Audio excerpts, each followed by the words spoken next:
नमस्कार दोस्तों, उम्मीद है कि आप लोग बहुत अच्छे होंगे। आज की कहानी एक लोमड़ी सुनाने वाली है, जो खुद भी इस कहानी की एक पात्र है।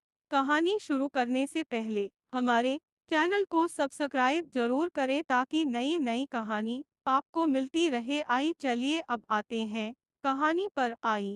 यह कहानी तीन भाइयों की है, जो एक छोटे से गांव में रहते थे। गांव की हरियाली और शांति ने इन भाइयों के जीवन को बहुत हद तक प्रभावित किया था। तीनों भाई रमेश, सुरेश और हरीश अपने पिता के साथ खेती बाड़ी में मदद किया करते थे। उनके पिता, जो एक कुशल और सम्मानित किसान थे, ने अपने बेटों को कठिन परिश्रम, ईमानदारी और एकता का पाठ पढ़ाया था। परंतु जैसे ही उनके पिता का देहांत हुआ, तीनों भाइयों के जीवन में एक बड़ा मोड़ आ गया। बचपन और परवरिश। रमेश, सबसे बड़ा भाई, बचपन से ही बहुत चालाक और थोड़ा स्वार्थी स्वभाव का था। उसे हमेशा अपने फायदे की चिंता रहती थी और वह अपने भाइयों से अधिक मुनाफा कमाने के तरीके सोचता रहता था। दूसरी ओर मंझला भाई सुरेश मेहनती और ईमानदार था। उसे खेती बाड़ी का अच्छा ज्ञान था और वह अपने पिता की तरह ईमानदारी से काम करता था। सबसे छोटा भाई हरीश समझदार और दयालु था। वह हमेशा दूसरों की मदद करने को तैयार रहता था और गांव में सबका प्रिय था। पिता की मृत्यु और संपत्ति का बंटवारा। समय के साथ उनके पिता की तबीयत बिगड़ने लगी और एक दिन वे इस दुनिया से चल बसे। पिता के निधन से पहले उन्होंने अपनी संपत्ति को 3 बराबर हिस्सों में बांट दिया था और अपने बेटों से वादा लिया था कि वे मिलजुल कर रहेंगे और एक दूसरे की मदद करेंगे। परंतु रमेश के मन में कुछ और ही योजना थी।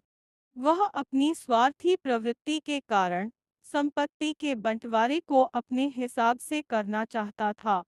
रमेश की योजना। पिता के निधन के कुछ समय बाद रमेश ने सुरेश और हरीश से कहा, भाइयों, हमारी जमीन का बंटवारा कर लेते हैं। इससे हम अपनी मेहनत के अनुसार अपने हिस्से का फायदा उठा सकेंगे। सुरेश और हरीश, जो अपने बड़े भाई पर विश्वास करते थे, ने रमेश की बात मान ली।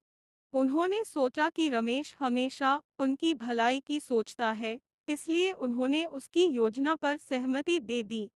जमीन का बंटवारा। जब जमीन के बंटवारे की बात आई, रमेश ने सबसे उपजाऊ और अच्छे हिस्से को अपने लिए चुन लिया और बाकी दोनों भाइयों को कम उपजाऊ जमीन दी।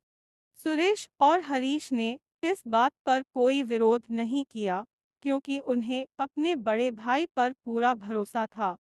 वे अपने हिस्से की जमीन लेकर खुशी-खुशी काम में जुट गए। धोखे का असर।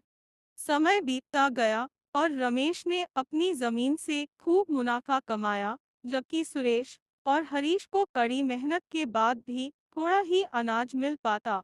सुरेश और हरीश ने महसूस किया कि उनके साथ अन्याय हुआ है, लेकिन उन्होंने अपनी मेहनत जारी रखी। सुरेश ने कहा, भाई, हमें मेहनत और ईमानदारी से काम करना चाहिए। शायद हमारे भाग्य में यही लिखा है। हरीश ने भी सहमति जताई और वे दोनों अपनी अपनी जमीन पर मेहनत करने लगे। परंतु उनकी मेहनत का फल उन्हें सही तरीके से नहीं मिल रहा था। लोमड़ी की एंट्री। एक दिन गांव में एक लोमड़ी आई, जो बहुत बुद्धिमान थी। उसने सुरेश और हरीश की हालत देखी और उनसे पूछा, तुम दोनों इतने मेहनती हो, फिर भी तुम्हारी फसल इतनी कम क्यों है? सुरेश ने कहा, हमने अपनी जमीन का बंटवारा किया था, लेकिन हमारे बड़े भाई रमेश ने हमें धोखा दिया और सबसे अच्छी जमीन अपने लिए रख ली। लोमड़ी की योजना। लोमड़ी ने उनकी बात सुनी और एक योजना बनाई। उसने सोचा कि अगर रमेश की चालाकी को बेनकाब किया जाए तो सुरेश और हरीश को उनका हक मिल सकेगा।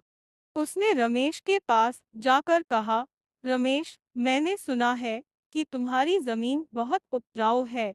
क्या मैं तुम्हारी जमीन देख सकती हूँ? रमेश ने गर्व से लोमड़ी को अपनी जमीन दिखाई। लोमड़ी ने जमीन की जांच की और फिर रमेश से कहा, तुम्हारी जमीन सचमुच बहुत अच्छी है, लेकिन मुझे लगता है कि इसमें एक रहस्य छुपा है।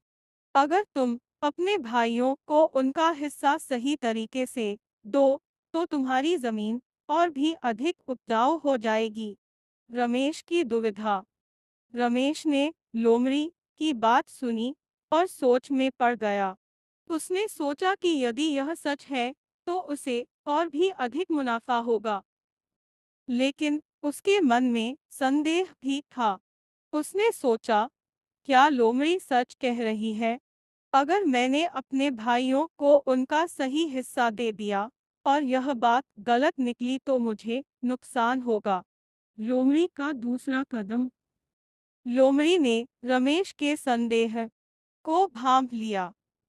उसने रमेश से कहा, अगर तुम मेरे सुझाव पर अमल करोगे तो तुम्हारी जमीन की उपज दोगुनी हो जाएगी, और अगर ऐसा नहीं हुआ तो मैं तुम्हारी जमीन पर अपनी जान दे दूंगी।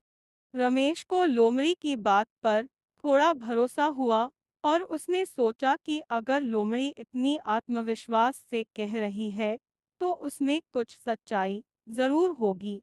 उसने सुरेश और हरीश को बुलाया और उनसे माफी मांगते हुए उनकी जमीन का हिस्सा बराबरी से बांट दिया। बदलाव की शुरुआत। जैसे ही तीनों भाइयों ने मिलकर अपनी अपनी जमीन की देखभाल शुरू की, उनकी फसलें बेहतर होने लगी और तीनों भाई संपन्न हो गए। रमेश ने समझ लिया कि स्वार्थ से कुछ नहीं मिलता, जबकि मिलजुल कर काम करने से ही सच्ची सफलता मिलती है। सुरेश और हरीश ने भी अपने बड़े भाई को माफ कर दिया और तीनों भाई मिलकर खेती करने लगे। गांव की प्रसन्नता। गांव के लोग भी तीनों भाइयों की एकता और मेहनत से प्रभावित हुए। उन्होंने देखा कि जब तीनों भाई एकजुट होकर काम करते हैं, तो उनके खेतों में हरी भरी फसलें लहराने लगती है।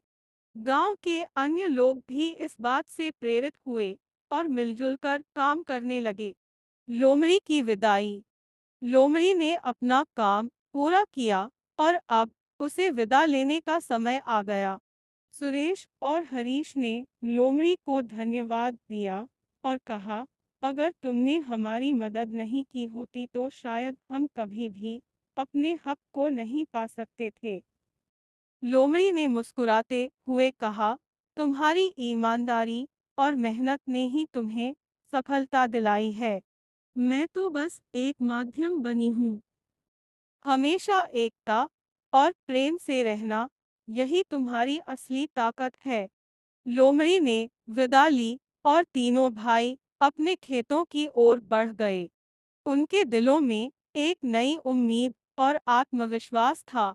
अब वे जानते थे कि मिलजुल कर काम करने से कोई भी मुश्किल नहीं होती और हर कठिनाई को पार किया जा सकता है।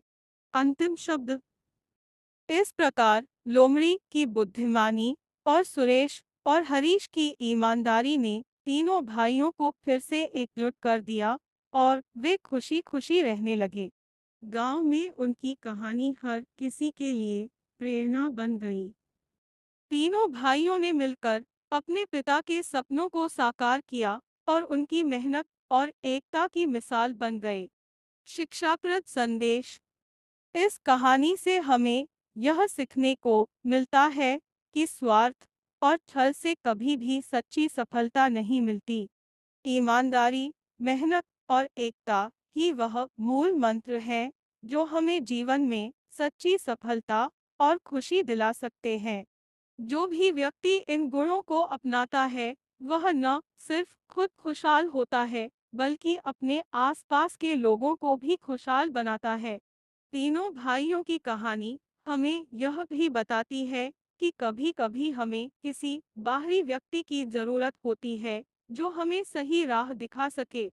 लोमड़ी ने सुरेश और हरीश को उनका हक दिलाने में मदद की और रमेश को भी उसकी गलती का एहसास दिलाया। इस प्रकार एक छोटे से गांव में तीन भाइयों की कहानी ने सबको यह सिखाया कि सच्चाई और एकता में ही असली ताकत है। अगर आपको यह कहानी अच्छी लगी हो तो कमेंट, लाइक और शेयर जरूर करें। हमारे चैनल को सब्सक्राइब करना ना भूलें।